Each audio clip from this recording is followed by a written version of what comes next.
નમસ્તે મિત્રો, મારા યુટ્યુબ ચેનલ ગ્લીમ ઓફ ગોડમાં આપનું હાર્દિક સ્વાગત છે. આજે હું શ્રી ગોવિંદરાવ રઘુનાથ દાભોલકર હેમાળપંત રચિત શ્રી સાંઈ સચ્ચરિત્ર આધારિત સદગુરુ શ્રી સાંઈ સચ્ચરિત્રના અધ્યાય 1 વિશે બોલવા માંગુ છું. તેનો પ્રથમ અધ્યાય છે સદગુરુ શ્રી સાંઈ સચ્ચરિત્રનું મહાત્મય. गुरु गोविंद दोनों खड़े किसको लागू पाए, बलिहारी गुरुदेव की जिसने गोविंदियो मिलाई.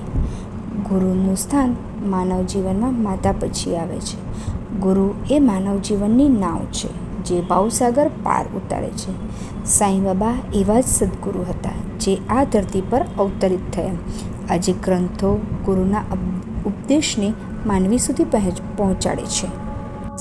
સદગુરુ શ્રી સાંઈ સચ્ચરિત્ર રૂપે સ્વયં શ્રી સાંઈ બાબા શબ્દદેહે આપની સમક્ષ છે. ગીતાના 4થા અધ્યાયમાં શ્રી કૃષ્ણ કહે છે, જ્યારે ધર્મની હાનિ થાય છે, અધર્મનું જોર વધી જાય છે, ત્યારે સજ્જનોની રક્ષા કરવા, દુષ્ટતાનો નાશ કરવા અને ધર્મની સ્થાપના કરવા હું પૃથ્વી પર અવતાર ધારણ કરું છું. સત્યયુગમાં તપ અને જ્ઞાનનો મહિમા હતો. દ્વાપર યુગમાં ધ્યાન અને યોગનો મહિમા હતો. ત્રેતાયુગમાં કર્મનો મહિમા હતો. કળિયુગમાં સત્કર્મો સાથે ભક્તિ અને શરણાગતિનો મહિમા હતો. સંતો પરમાત્માના અંશાવતાર હોય છે. તેઓ જ્ઞાન, તપ, યોગ, ધ્યાન અને કર્મ દ્વારા પરમાત્મરૂપ બને છે. સાંઈ બાબા એવા જ સંત હતા. તેઓ શ્રદ્ધા, સબૂરી, પ્રેમ અને સમર્પણનો માર્ગ બતાવનારા સત્ય સ્વરૂપ, સર્વજ્ઞ પરમાત્મા સ્વરૂપ હતા. ગીતામાં કૃષ્ણએ કહ્યું છે કે મનુષ્ય મને જે રૂપે ભજે છે તે રૂપે તેઓ મને પામે છે. સાંઈ બાબા પરમાત્માનું સ્વરૂપ હતા. જે ભક્તોએ એમને પોતાના ઈષ્ટદેવ કે સદગુરુ માની એમની ભક્તિ કરી, સાંઈ બાબાએ એમના કષ્ટ નિવારી એમનો ઉદ્ધાર કર્યો. ભારતની ભૂમિ એટલી ભાગ્યશાળી છે કે જ્યાં શ્રી રામ, શ્રી કૃષ્ણ, બુદ્ધ અને છેલ્લે સાંઈ બાબાએ એને પોતાની કર્મભૂમિ બનાવી માનવીને સાચો ધર્મ બતાવ્યો. જે સમયમાં પરમાત્મા અવતાર લે છે તે સમયને અનુરૂપ તેઓની રહેણી કરણી હોય છે. જેમ જેમ કળિયુગનો અંત આવતો જાય છે તેમ તેમ મનુષ્યની આત્મા સાક્ષાત્કારની ક્ષમતા ઘટતી જાય છે. એમના વિકારોનું જોર વધતું જાય છે. ત્યારે સંતો તેમની ક્ષમતા અનુસાર તેમને ઉપદેશ આપે છે. તેમની સમજણ પ્રમાણે તેમના ઉદ્ધારનો માર્ગ બતાવે છે. એમાં સંતો તે સમયની પરિસ્થિતિ જોઈને તેમને ભાવ પાર ઉતારવાના ઉપાયો બતાવે છે. કળિયુગમાં મોક્ષ મેળવવો સરળ હોય છે, પરંતુ માનવીને એટલું કરવા માટે પણ અઘરું લાગે છે, કારણ કે માનવી હૃદયથી નહીં, બુદ્ધિથી વિચારે છે. જે માનવી આ જન્મ મરણના ચક્રમાંથી બહાર નીકળવા, પોતાનો ઉદ્ધાર કરવા વિચારે છે, તેમને માટે સાચા ગુરુ મળવા સૌથી અગત્યની વાત છે. સાચા ગુરુ સરળતાથી શિષ્યની દરેક સમસ્યા ઉકેલીને એને મુક્તિ અપાવે છે.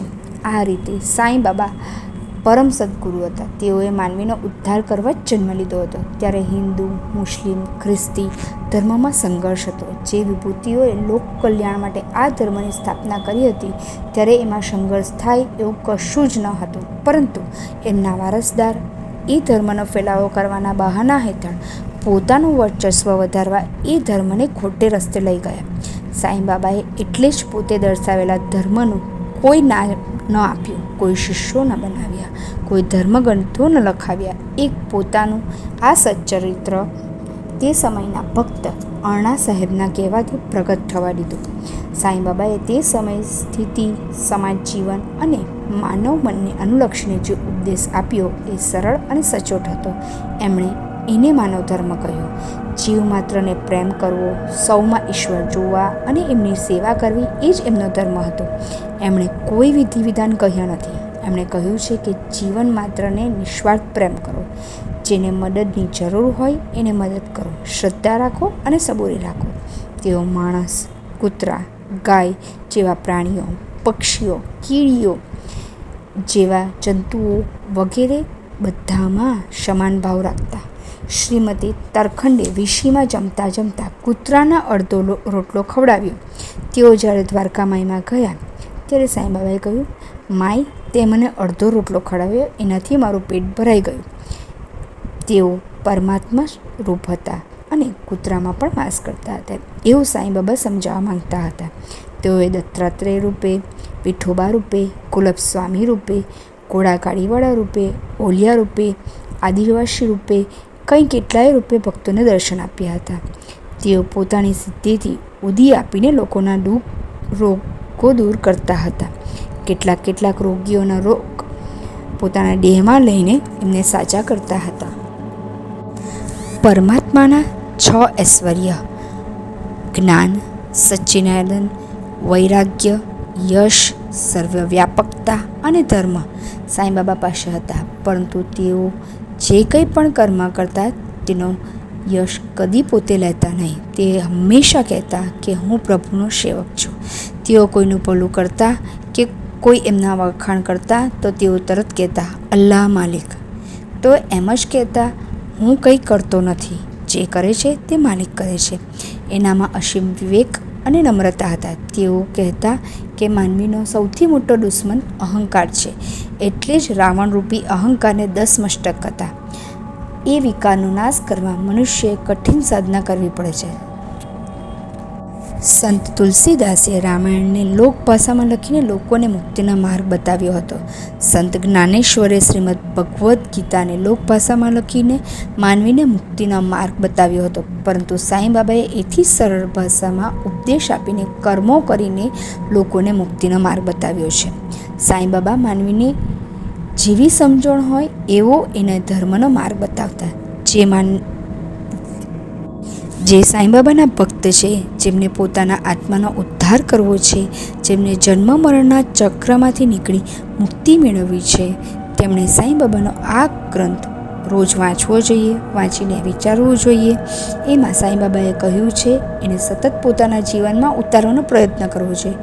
રોજ રાતે પોતે કરેલા કામો વિશે વિચારીને સાંઈબાબાએ કહ્યું છે એ રીતે કર્મો કર્યા છે તે તપાસવું જોઈએ. અને એમ સતત જાગૃત રહીને કામ, ક્રોધ, મોહ, લોભ, ઈર્ષા, નિંદા અને સૌથી મોટો દોષ અહંકારથી મુક્ત થવાયું છે કે નહીં તે વિચારીને આ વિકારોથી મુક્ત થવાનો સતત અભ્યાસ કરવો જોઈએ.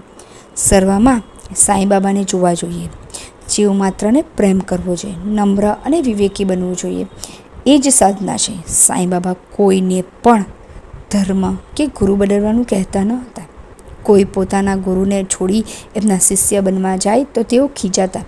પોતાનો ધર્મ છોડીને એમણે કહેલા માનવતાનો ધર્મ પાળવાનો તેઓ કહેતા. એમને માટે પ્રેમ અને માનવતા સર્વોપરી હતા અને એ એમના ભક્તોને રોજિંદા વ્યવહારમાં અમલમાં મૂકવા કહેતા હતા. એમની પાસે રોગીઓની જેમ સાંસ્કારિક સમસ્યાવાળા લોકો પણ આવતા. સાંઈબાબા એમનો સાચો ઉપાય બતાવી સરળતાથી સુલઝાવી દેતા. આમ તેમણે પોતાના જીવનકાળ દરમિયાન સર્વ દુઃખી, રોગી, સાંસારિક સમસ્યાઓવાળા અને તકલીફવાળા માનવીઓની મદદ કરી હતી. સાંઈબાબાએ આ એક તદ્દન સરળ અને સરસ ઉપાય બતાવ્યો છે. તમે પ્રાણી માત્રમાં તમારા ઈષ્ટદેવને જુઓ, તમારા ગુરુને જોવા. તમારા વિકારોથી દૂર રહી તમે જ તમારો ઉદ્ધાર કરી શકશો. તેઓ સ્વયં ઈશ્વર રૂપ છે. તેઓ સૃષ્ટિના કણે કણમાં બિરાજમાન છે. એમના પર પૂર્ણ શ્રદ્ધા રાખતા ભક્તોના દુઃખ આજે પણ દૂર થાય છે અને મનોકામના પૂરી થાય છે. એનો પ્રત્યક્ષ પુરાવો શિરડીમાં સાંઈબાબાના દર્શન માટે થતી ભારે ભીડ છે. સાંઈબાબાએ કહ્યું હતું, શિરડીમાં એકવાર કીડિયારાની જેમ ભક્તો ઉભરાશે. સાંઈબાની આ ભવિષ્યવાણી અક્ષરશઃ સાચી પડી છે. આ લેખાનમાં હેમાળપંત વિરચિત શ્રી સાંઈ સચ્ચરિત્ર ઉપરાંત જે પુસ્તકોનો ઉપયોગ થયો છે તેનો આભાર. આ ગ્રંથનું પઠન કરનાર સાંઈબાબા સર્વ રીતે તેમનું કલ્યાણ કરે તેવી અભ્યર્થના. ઇતિ શ્રી સદગુરુ શ્રી સાંઈ સચ્ચરિત્રમાં શ્રી સદગુરુ શ્રી સાંઈ સચ્ચરિત્રનું મહાત્મા નામનો અધ્યાય 1 સમાપ્ત. જો આપને આ વિડીયો પસંદ આવ્યો હોય તો મારા વિડીયોને લાઈક અને સબસ્ક્રાઈબ